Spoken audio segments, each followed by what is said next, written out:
सन 1870 की बात है। अमेरिका के वीराने में एक गाड़ी के अंदर 3 लोग बैठे थे। एक मर्द, उसकी बीवी और मासूम बेटा।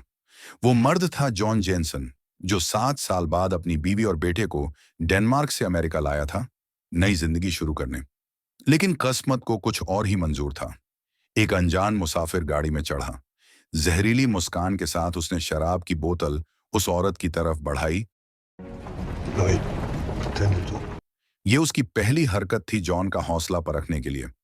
जब देखा कि जॉन खामोश है, कुछ नहीं बोलेगा, तो उस बदतमीज ने सारी हदें पार कर दी। उसने न सिर्फ जॉन को जबानी जलील किया, बल्कि उसकी बीवी के कपड़ों में हाथ डाल दिया। Such a warm little flower. Don't do that. You threatening me? No, I'm telling you to get your hands off and behave. Kind of sounds like he's threatening. John ने पहले शराफत से समझाया, लेकिन जब बात हद से बढ़ गई तो वो हरामी एक काले रिवॉल्वर के साथ उसके सर पर नाली तान के खड़ा हो गया। हिलने की कोशिश भी मत करना, उसने ठंडे लहजे में कहा। बेटा डर के मारे चुप था। बीवी जॉन की तरफ देख रही थी और जॉन मजबूरी में चुप। लेकिन इंसान की भी हद होती है, और बाप की हद तब टूटती है जब उसके बच्चे की आंखों के सामने उसकी बीवी की इज्जत लूटी जाए। जॉन ने अपनी डैनिश जुबान में बीवी से कहा, उसके कान पर काट लो। और जैसे ही वो हरामी तड़पा, जॉन ने हमला कर दिया। लेकिन ये जल्दबाजी उसकी सबसे बड़ी भूल बन गई। उसने अपने बेटे से कहा, जमीन से गन उठा लो। लेकिन उस मासूम बच्चे ने जैसे ही गन उठाई, वो बदमाश चाकू से बच्चे को पकड़ लिया। जॉन की रहमदिली का फायदा उठाकर उसने पूरे हालात को पलट दिया। उसने जॉन को धमकाया, 5 सेकंड में गाड़ी से उतर जा। और मजबूर बाप अपनी बीवी और बेटे को छोड़कर गाड़ी से फेंक दिया गया। गाड़ी से बाहर फेंक दिया गया जॉन अपनी बीवी और बेटे की फिक्र में पगला सा जाता है। पैदल ही गाड़ी के पीछे भागता है, ये जानते हुए भी कि पैदल घोड़े से नहीं जीत सकता। कितनी देर तक भागा, कोई नहीं जानता। लेकिन अचानक दूर एक लाश नजर आती है। दिल में एक डरावना ख्याल उठता है। वो दौड़कर पहुंचता है और देखता है कि जमीन पर पड़ा शव उसका अपना बेटा है, जिस बेटे को पैदा होते देखा और पहली बार गले लगाया था। अब मौत ने दोनों को अलग कर दिया। अब पछताने या रोने से कुछ नहीं होना था। जॉन अपने बेटे की लाश उठाकर फिर से रास्ते पर चल पड़ता है। थोड़ी दूर जाकर उसे वही गाड़ी मिलती है। कोचमैन की लाश सड़क किनारे पड़ी थी। शांत रात में बीवी की चीखें हवा में गूंज रही थीं। जॉन दिल पर पत्थर रखता है, बेटे को नरमी से जमीन पर लिटाता है। कोचमैन के पास से बंदूक उठाता है, जांचता है कि गोली भरी है या नहीं, और फिर गाड़ी की तरफ दबे कदमों से बढ़ता है। गाड़ी की दूसरी तरफ खड़ा एक बदमाश पहरा दे रहा था। जॉन उसकी दोनों आंखों के बीच गोली मार देता है। दूसरा बदमाश, जिसने अभी अभी कपड़े पहनने की कोशिश शुरू की थी, जंगल की ओर भागता है। जॉन पीछे से गोली मार देता है। अब जो बदमाश पहले शेखी बघार रहा था, अब जिंदगी की भीख मांग रहा था। मगर जॉन की आंखों में अब आंसू नहीं, सिर्फ बदला था। जब तक गोली खत्म न हो गई, जॉन रुका नहीं। लेकिन जब सब खत्म हुआ, तब जाकर उसने अपनी बीवी की हालत देखी। 10 साल की मेहनत, जो अमेरिका में अकेले रहकर सिर्फ अपने परिवार की खुशहाली के लिए की थी, एक पल में बर्बाद हो गई। ये सब सिर्फ एक लम्हे की रहम की वजह से हुआ। मगर बदकिस्मती अभी पूरी नहीं हुई थी। जिस बदमाश ने उसकी बीवी को नोचा था, उसका बड़ा भाई था हेनरी डेलारू, एक जालिम गैंग लीडर। अपने भाई के कातिल को न मिलने पर डेलारू ने टाउन के मेयर और शेरिफ पर दबाव डाला। अगर 2 लोग नहीं चुनोगे तो मैं 4 को मारूंगा। शहर की अमन के लिए सबसे बूढ़े आदमी को चुना गया। उसका पोता लाचार देखता रह गया। फिर एक लंगड़े किसान को दूसरी कुर्बानी बना दिया गया। पर डेलारू फिर भी संतुष्ट नहीं हुआ। उसने कहा, एक बूढ़ा और आधा आदमी, ये सिर्फ एक गिनती है। और उसने एक और आदमी को गोली मार दी।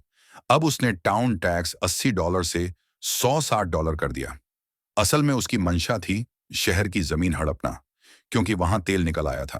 पूंजीपतियों ने उसे जमीन दिलवाने का ठेका दिया था। इधर पीटर जेनसन, जो जॉन के साथ डिनर करने वाला था, उसका दरवाजा खुला पाया और घर के अंदर 2 लाशें देखी। 2 मर्दों को ज्यादा लफ्जों की जरूरत नहीं होती। पीटर ने जॉन के आंसू थाम लिए। जॉन और पीटर ने बीवी बेटे की लाश दफना दी। उधर हेनरी डेलारू अपने भाई की बीवी मडेलिन को संभालने का वादा कर रहा था, मगर वो उसकी नीयत को पहचानती थी। अब जॉन और पीटर ने टाउन जाने का फैसला किया, जमीन बेचकर ये इलाका छोड़ देने का। मगर वहां एक जोड़ा उन्हें पहचान लेता है, वही जो गाड़ी में उनके सामने बैठा था।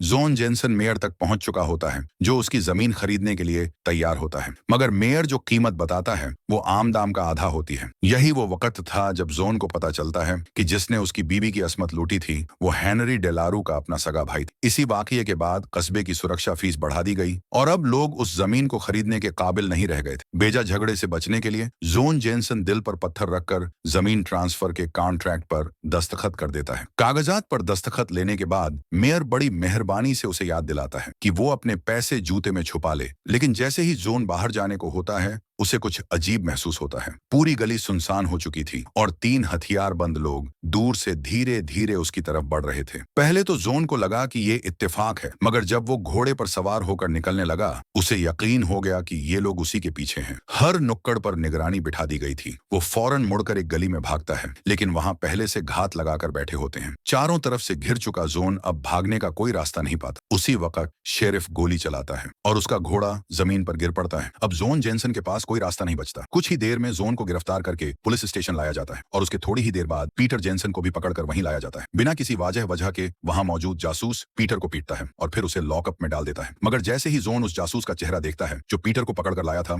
उसे सारा माजरा समझ आ जाता है। वो फौरन कबूल कर लेता है कि उसने ही उस गुंडे को मारा था और पीटर का कोई कसूर नहीं। वो शेरिफ से गुजारिश करता है कि उसे छोड़ दिया जाए, लेकिन शेरिफ जिद करता है और कहता है कि उसने एक अफसर पर हमला किया है, इसलिए उसे हिरासत में ही रखा जाएगा। अगले दिन हेनरी डेलारू अपने आदमियों की एक टोली को लेकर शहर पहुंचता है जॉन जेनसन से मिलने। लोगों की आंखों के सामने वो जॉन के हाथ पैर बांधकर उसे खींचते हुए ले जाते हैं। जिस आदमी को जॉन ने मारा था उसकी बीवी ये मंजर देख नहीं पाती और चुपचाप मुड़कर चली जाती है। वो औरत जिसने पुलिस को खबर दी थी अब शर्मिंदगी में सिर झुका लेती है, जबकि बाकी कस्बे वाले बस तमाशा देखते हैं। कोई कुछ बोलने की हिम्मत नहीं करता। जैसे ही जॉन को डेलारू के कैंप में लाया जाता है, उसका आमना सामना हेनरी डेलारू और उस गुंडे की बीवी से होता है। Your beloved husband killed my 10-year-old son. Then he raped my wife.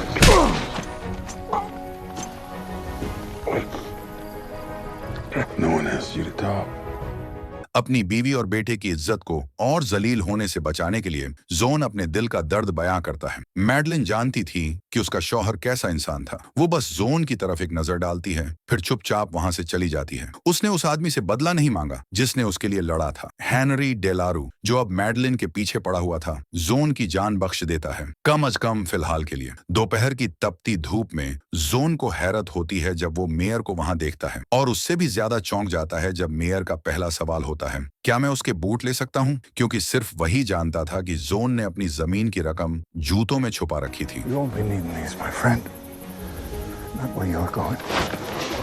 उसी वक्त कस्बे के चर्च की घंटियां बजती हैं। लोग साप्ताहिक प्रार्थना के लिए निकल जाते हैं। अब पुलिस स्टेशन में पीटर जेनसन की निगरानी सिर्फ एक डिप्टी कर रहा होता है। उस डिप्टी के चेहरे पर अब भी पीटर की मार के निशान थे और अब उसे अकेले पीटर की बातों का ताना भी झेलना पड़ रहा था। पीटर की जुबानी गोलियों की बौछार से वो डिप्टी झुंझला उठता है और जानता हुआ भी कि ये सब जाल है, फिर भी गलती कर बैठता है। उस रात हेनरी डेलारू का मैडलिन के साथ एक अंतरंग लम्हा गुजरता है, जिसके बाद वो उसे वादा करता है कि जैसे ही शहर पर उसका कब्जा पूरा होगा वो उसे यहाँ से ले जाएगा। उसे पूरा यकीन था कि वो उस औरत का दिल जीत चुका है जो बोल नहीं सकती, क्योंकि रेड इंडियनों ने उसकी जुबान काट दी थी। मगर वो ये नहीं जानता था कि नीचे उसके डेरे में एक बेआवाज मेहमान दाखिल हो चुका था। थोड़ी ही देर में एक सिपाही उस जगह की तरफ जाता है जहां लैंप लटका होता है, मगर वहां कोई गार्ड नहीं होता। जब तक वो हथियार निकालकर धीरे धीरे कदम बढ़ाता है, उसे वहां एक लाश मिलती है, मगर तब तक बहुत देर हो चुकी होती है। इसी गड़बड़ी का फायदा उठाकर पीटर जेनसन फौरन जोन की रस्सियां काटता है और उसे उठाकर एक सुरक्षित जगह ले जाता है। पेट्रोलिंग टीम के लौटने से पहले पीटर अकेले ही उनसे निपट लेता है। जब तक हेनरी डेलारू को असली माजरा समझ आता, पीटर पहले ही जोन को घोड़े पर बिठाकर बारिश में भाग निकलता है। मगर डेलारू जैसे आदमी के लिए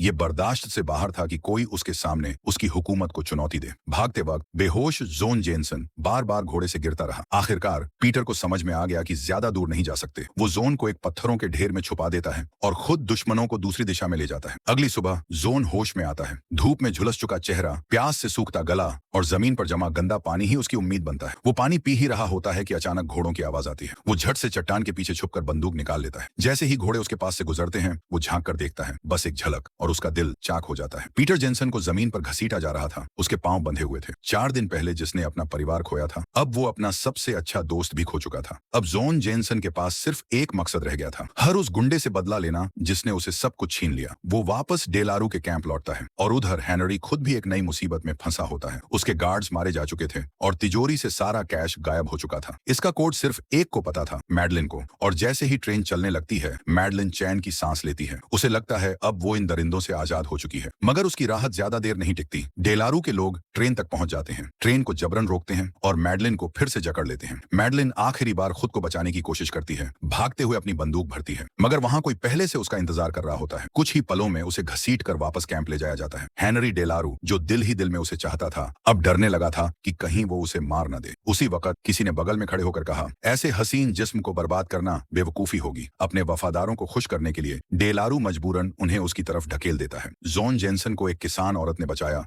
जिसके शौहर को हेनरी डेलारू ने मार डाला था। एक दिन की आराम के बाद जोन जेनसन चुपचाप मेयर के पीछे जा पहुंचा, अपने जूते वापस लिए, और अब उसका इरादा मेयर को बख्शने का नहीं था, क्योंकि पूरे कस्बे में बदमाशों को सिर्फ उनके आखिरी नाम डेलारू से जाना जाता था। लेकिन मेयर ने उन्हें हेनरी कहकर पुकारा। यह इशारा था एक गहरे रिश्ते का और किसी छुपे हुए राज का। जोन ने मेयर को मजबूर किया कि वो ताबूत खोले और उसमें जाकर लेट जाए। जब मेयर ने मना किया तो जोन ने उसे जोर से पीटा। मेयर की मिन्नतें बेकार गईं। जोन ने उसे ताबूत में बंद कर दिया। तभी मेयर ने कबूल किया कि वो हेनरी डेलारू के साथ मिलकर जमीन हड़पने की साजिश कर रहा था। हकीकत जानने के बाद जोन जेनसन सीधे किराना दुकान पहुंचा और हथियार खरीदे। चूंकि हथियारों की तादाद ज्यादा थी, वॉयचेक बोरोव्स्की को समझ आ गया कि जोन किसी बदले की तैयारी कर रहा है। अपनी दादी के बदले की खातिर वॉयचेक भी उसकी मदद को तैयार हो गया। अगली सुबह हेनरी डेलारू के कैंप में एक ताबूत पहुंचा और उसमें मेयर की लाश थी। वो जान गया कि ये जोन जेनसन की चुनौती है, मगर जैसे ही उसने पलट कर देखा, कैंप के गेट से धुआं उठ रहा था, आग लग चुकी थी। ये वॉयचेक बोरोव्स्की का काम था। उसने खुद को कुर्बान करने का फैसला किया ताकि जोन को मौका मिले। जैसे ही जोन ने गोदाम में आग लगाई, वॉयचेक को घोड़े पर भागना था, मगर वो भागने की बजाय वापस लौटा और अपने पास रखा केरोसिन लेकर ऊंचे मचान पर चढ़ गया। उसने एक दुश्मन को मार गिराया, लेकिन नीचे मौजूद गुंडों ने उसकी हरकतें सुन ली। बोरोव्स्की गोलियों की बारिश में शहीद हो गया, लेकिन मरने से पहले उसने केरोसिन गिरा दिया और वहीं मौजूद एक बदमाश के हाथ की सिगरेट उस पर गिर पड़ी, जिससे आग भड़क उठी। वो जलता हुआ बदमाश इमारत के बाकी हिस्से को भी जला गया। उसी वक्त जोन जेनसन इमारत के बाहर पहुंच गया। उसने देखा कि एक गुंडा मैडलिन को बंधक बनाए खड़ा है। जोन ने देर नहीं की, उसने सीधा सिर पर गोली मारी, मगर गोली की आवाज ने उसकी जगह का पता दे दिया। नीचे मौजूद एक और गुंडे ने दीवार के पार से उसकी टांग में गोली मार दी। गुंडे को जमीन के नीचे छुपी जोन की राइफल मिल गई। उसे लगा अब जोन उसके कब्जे में है, लेकिन यह भी जोन की चाल थी। वो पहले ही गलियारे के दूसरी ओर खिसक चुका था और वहां से उसने चुपचाप चाकू से आखिरी गुंडे को खत्म कर दिया। मगर हेनरी डेलारू, जो अंधेरे में छिपा बैठा था, पहले ही जोन को निशाना बना चुका था। उसे उस आदमी की बहादुरी पर हैरत हो रही थी जिसने अकेले उसके पूरे गैंग को नेस्तनाबूद कर दिया था। जैसे ही वो गोली चलाने वाला था, बगल से एक गोली चली। वो थी मैडलिन, उसका अपना भाई की विधवा, जिसे उसने एक गुलाम बनाकर रखा था। उसके बाद जोन ने फौरन उठकर अपनी पिस्तौल निकाली और हेनरी डेलारू पर आखिरी वार किया। सब कुछ खत्म हो चुका था। कुछ ही देर में कस्बे का शेरिफ अपने आदमियों के साथ वहां पहुंचा, जीत का सेहरा पहनने। वो मैडलिन को भी ले जाना चाहते थे, मगर अब जोन और मैडलिन एक दूसरे के लिए खड़े हो चुके थे। शेरिफ, जो जान चुका था कि जोन ने अकेले पूरे गैंग को खत्म किया है, मजबूरन लौट गया। और ये दो टूटी हुई रूहें, एक ताजा दर्द, एक पुराना जख्म, एक दूसरे की आंखों में सुकून तलाशती रहीं। फिर उन्होंने फैसला किया इस उजड़े शहर को छोड़कर एक नई जिंदगी की तलाश में निकलने का।